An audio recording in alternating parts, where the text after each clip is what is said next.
either. Up the hills and down and in the heat of the sun and the dark of the night, until a great storm and the wind pushed him here and there, until finally he fell back and he let the storm fall upon him. In the morning he was awakened with tickling, and it was sheep and children. He had found his way to the rolling hills of the sheep. Yes, the princess's sheep, the best you can have. And the shepherds and the shepherdesses and their children. Well, they all took him in, and when he was well again, he learned how to be with the sheep. Oh, he was at peace and in joy. And on those evenings when the moon came out and the light fell upon him, he sang. And the shepherd families would bring out picnics, and on blankets all around him, they would enjoy the night, the moonlight, and his song. Well, it wasn't long before all of this got back to the princess. The courtier, of course, heard it, went straight to the princess and said, I told you he was faking. We need to bring him right back here and tell him that just isn't right. The princess said, no, I just decided that I'm going to take a tour of my kingdom, and when I find him, I'll listen to him then. Well, it's not an easy thing for a princess to go on a tour in her kingdom when her entourage was finally ready. They began the progression. And over the days and the weeks and the months, carriages broke, wagons broke, things broke, until finally there she was on the other side of her kingdom, just a carriage and a few of her very closest advisors. And the people, her people, had met her and learned to trust her. They trusted her interest in them, her caring, and she trusted them. So that when the local shepherds and shepherdesses came and said, Your Highness, would you be so kind as to change your clothes? She easily donned the wear of a shepherdess. And in that beautiful night, she enjoyed a picnic with all her shepherd families. And when the moon rose and the light came, he sang. The moon singer sang. She did not take him back to the court. I had a request, and I've had a time constraint placed upon me, so let's see what we can do. I don't know if we can bring the story in under 3 minutes. We'll give it a go. Once upon a time there was a little girl, and the only thing she liked to do was to sleep and eat. So all of her life, that's all she did. Now her family was out working on the farm very hard, and they had quite a business going on. And they did not feel that they needed to keep her around if she did not wish to be a part of the family business. So she was told by her mother, if you do not take this bucket, fill it with water and bring it back, by the time I get back at dinner time, you will no longer be a part of this family, and you will have to leave to make your own fortune. Am I clear? Oh, I'm so tired.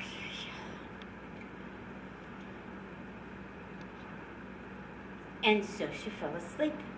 Well, yes, she didn't do it. And in the morning, her mother made 2 sandwiches and walked her out to the gate and waved as she went through it.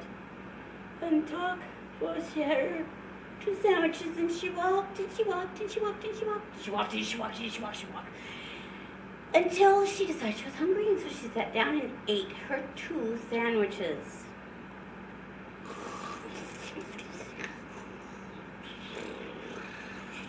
woke up, started walking again because she was hungry. I'm hungry. That night, she found a comfortable place, her back against a tree, a stream in front of her. She went to sleep, but she woke up. I'm hungry. Nobody answered. She went back to sleep. When she woke up again, there was a voice. Talk, talk, talk. I know what to do. I know what to do. She didn't see anything. All you have to do is come across the stream. Oh, I'm so hungry. I'm so tired. I couldn't do it. Oh, all right. I'll come across to you. And she was so surprised to see the branches of the tree across the stream drop to the ground, weave themselves into a basket, and walk across to her. Talk, talk. All you have to do, all you have to do is walk up to the road. That's all you have to do is walk me up to the road. Just leave me by the side of the road. I'll take care of everything. I will. I'll take care of everything. Oh. The basket went, no, this idea is too good, walked itself up to the side of the road where it waited. And soon enough, somebody came along. They were headed toward the market.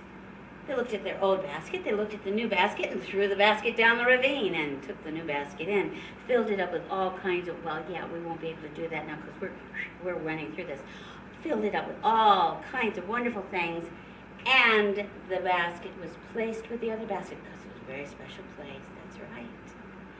Everybody went to lunch together, leaving their baskets in the middle of the square. So the basket got up on its feet, and it started walking along until it got to talk. Oh, talk, talk, talk, I'm back. Here it is, come on. And Talk ate the food, and she loved the life. And day after day, week after week, she ate, she slept, she got bigger, bigger. And pretty soon the basket was just coming back and dumping things on top of her. Oh, it's lunchtime, good. But one time, when the basket was in the square and it started walking away, everybody had not gone to lunch. They were waiting and hiding to see who was stealing the food. And when they saw the basket walking, the adults didn't know what to do. A basket walking, what do we do? I mean, who do we complain to? The kids knew what to do. And they all went away. And when they came back, somebody dumped all the food out and they placed snakes and worms and mosquitoes, scorpions, all kinds of things until the basket was filled and then all squiggling and squirming inside of itself. And it made its way back to Talk. And there she was. Dump it on top of me. Just go ahead, dump it. I think, Talk, maybe you should wake up. Oh, dump it on top of me. I'm so hungry. The basket had it. And so he dumped it all on top of it. All the snakes and the slithering, stinging things. And Talk for the first time in weeks, she got up. She started walking, then she started running, and she kept on running, and for all I know, she's running still. That's right, and she's a lot thinner now. And that's the story of Talk. It was magnificent. The strength of the wind rattled the cottage. And in the morning, everybody's sheep was everywhere you could even think of. So one by one, they all were finding their sheep, bringing them back. And he had brought all of his sheep back except one, and he loved his sheep. He needed to find that one. So he looked all over and finally found her. Oh, she was caught in a bog, and she couldn't get herself out. Bah! Well, and he took hold of her tail, and he pulled, but she was stuck. He took off his jacket. He took off his vest. He rolled up his sleeves. We're gonna do it this time, girl. We're gonna do it. And he took the tail and he pulled. And it broke. And if it hadn't have been for that, this tail would have been longer.